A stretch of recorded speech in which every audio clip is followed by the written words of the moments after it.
Mais bien, cher frère, lui dormait sur le coussin à l'arrière. Voilà la situation dans laquelle les apôtres se trouvent.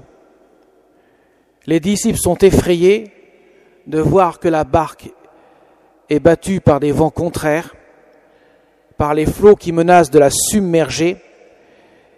Ils sont affolés, effrayés, et voilà que Jésus dort tranquillement sur un coussin à l'arrière de la barque. On se demande même comment peut-il dormir. Mes chers amis, ceci nous renseigne sur beaucoup de choses de la vie de l'Église. Vous savez que les pères de l'Église ont parlé de l'Église comme une barque. La barque signifie l'Église. On pourrait ajouter aussi qu'elle signifie notre vie. Et elle vogue sur les eaux, affrontant tempêtes et vagues géantes pour aller au bout du rivage. Et bien sûr, les eaux signifient les siècles, le cours des âges où l'Église avance, chemine, le cours des ans où nous, en tant que chrétiens, nous cheminons dans la vie. Et voilà que, de temps à autre, la tempête fait rage. Les flots submergent de telle sorte que la barque menace de s'effondrer, enfin de couler, d'être remplie de vagues, remplie d'eau. Et les disciples, effrayés, se donnent à cœurs et à cris comment sortir de cette impasse. Et voilà que tranquillement Jésus dort sur le petit coussin. Il dort tellement qu'il faut le réveiller. Mais Seigneur, cela ne te fait rien, nous sommes en train de couler et tu es là en train de dormir. Et Jésus, à ce moment-là, fait taire les vagues. Silence, tais-toi. Et bien sûr, il interpelle les disciples. Pourquoi êtes-vous si craintifs ? N'avez-vous pas encore la foi ? Autrement dit, mais pourquoi craignez-vous ce qui se passe ? Je suis avec vous. Ne croyez-vous pas que je suis Dieu ? Ne croyez-vous pas que j'ai la puissance sur la vie et la mort ?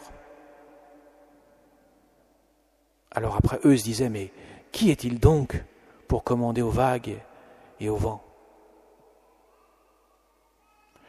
Alors mes chers amis, l'Église, comme nous-mêmes, chacun de nous, traversons parfois de périodes très difficiles, des épreuves, des souffrances de toutes sortes.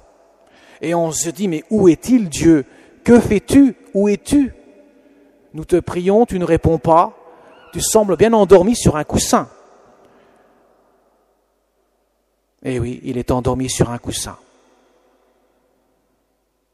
Mais il est dans la barque, il n'est pas à côté. Il est dans la barque. Jésus est dans l'Église. Jésus est dans le cœur de notre vie. Il n'est pas à côté.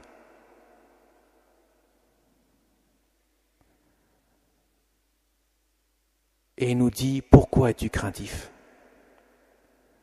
Pourquoi n'as-tu pas la foi ? Voyez, cet évangile qui a été écrit il y a 2000 ans, cette parole de Dieu nous est adressée aujourd'hui. Nous vivons des temps d'épreuve et Jésus nous invite à la confiance. Comme il a invité Sainte Faustine à le proclamer au monde entier. Jésus, j'ai confiance en toi. Parce qu'il a vaincu la mort dans sa propre mort. Il a donné sa vie par amour pour nous. Et à l'époque, les apôtres n'avaient pas connu cela, les disciples. C'était avant la croix. Mais nous avons la croix. « De son cœur transpercé a jailli les flots de la vie éternelle. Et Jésus nous dit, pourquoi êtes-vous craintifs? Pourquoi n'avez-vous pas encore la foi? Je suis là. Certes, endormi sur le coussin à l'arrière de la barque, mais je suis là.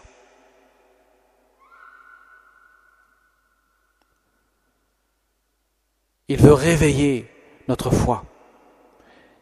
Il s'adresse à chacun d'entre nous, quelles que soient les épreuves, les difficultés que nous pouvons vivre chaque jour, quels que soient les temps où l'Église paraît plus persécutée que d'autres.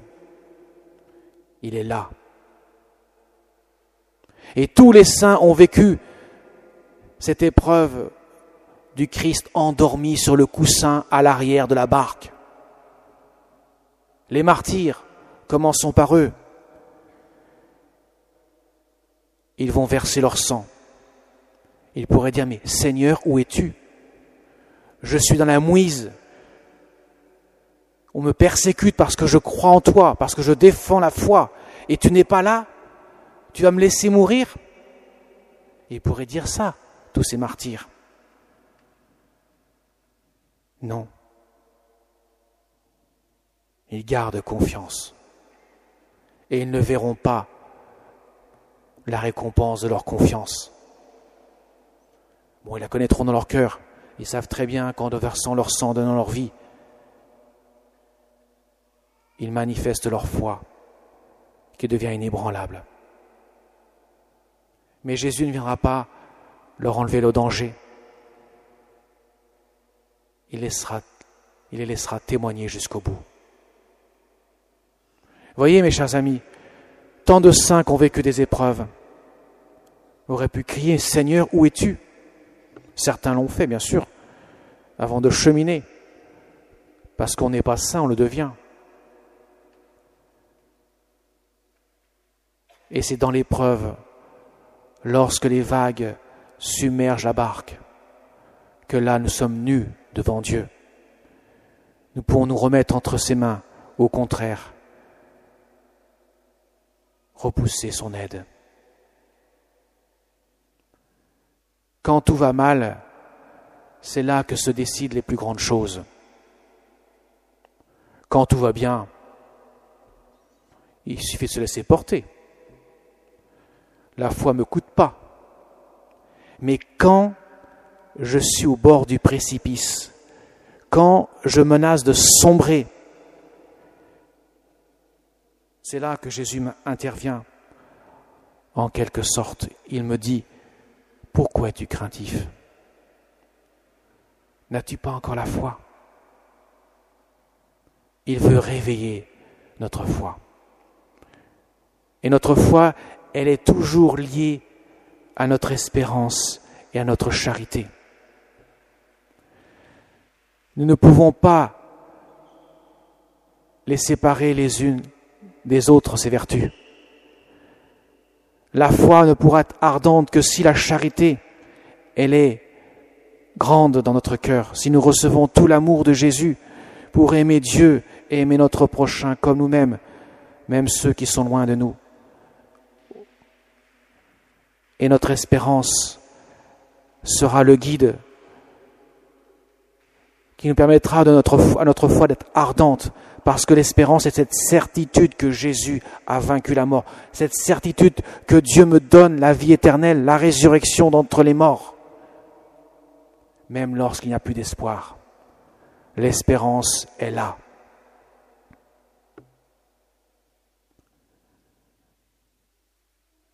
Vous voyez, mes chers amis, Jésus n'abandonne jamais les siens. Parce qu'il est toujours dans la barque, même s'il est endormi, même lorsque la rage des vagues et des flots, des tsunamis et tempêtes fait gronder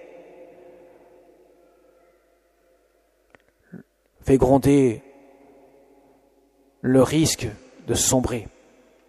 Eh bien, Jésus est toujours là. Et c'est notre seule confiance en lui qui nous permet d'agir dans notre cœur. Il attend cela. Voilà pourquoi il a dit à Sainte Faustine, tu dois annoncer au monde entier que je suis miséricordieux et que j'attends toutes les souffrances, les misères de tous ceux qui souffrent de souffrance et de misère, et je les attends. Je suis là pour déverser dans leur cœur ma miséricorde.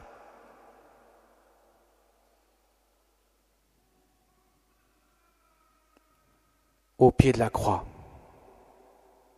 Et je terminerai par là. La Vierge Marie, elle est dans une situation terriblement angoissante, la plus angoissante qui soit, celle qui est unie pleinement au cœur de son Fils, celle qui voit l'orage, la tempête, le tsunami se déverser dans une proportion inconnue jusqu'à maintenant. Elle est là, au pied de la croix. Elle pourrait dire, mais ça signifie quoi tout cela? Lui qui est le Sauveur, il est sur une croix, prêt à agoniser, à rendre son dernier souffle. Qu'est-ce que cela veut dire? La foi pourrait sombrer, l'espérance et la charité aussi. Non, elle est là. Et Jésus lui adresse une dernière fois la parole avant sa mort, pour lui demander encore quelque chose de plus.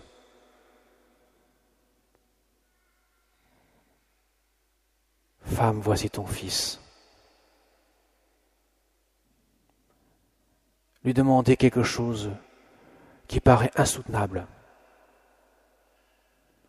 Son oui a permis l'avènement de Jésus, le jour de l'Annonciation, et voilà que là, il lui redemande une nouvelle fois, mais une fois plus grande encore, que ce oui qu'elle a prononcé le jour de l'Annonciation, parce que c'est un oui qui l'a conduit à collaborer au salut des âmes. Je veux que tu sois la mère de tous les hommes, que par ton oui, tu les conduises à ma croix, lieu de détresse par excellence, là où tout le monde est parti. Il ne reste plus que le disciple bien-aimé, celui qui m'est fidèle jusqu'au bout. Mais les autres, les 11, où sont-ils? Ils sont tous partis. Ne reste que la pécheresse Marie-Madeleine, Marie femme de Cléophas, et tous ces gens-là, tous ceux qui ricanent de moi, qui vocifèrent, qui savourent leur victoire apparente. Eh bien, tu es là, ma chère mère.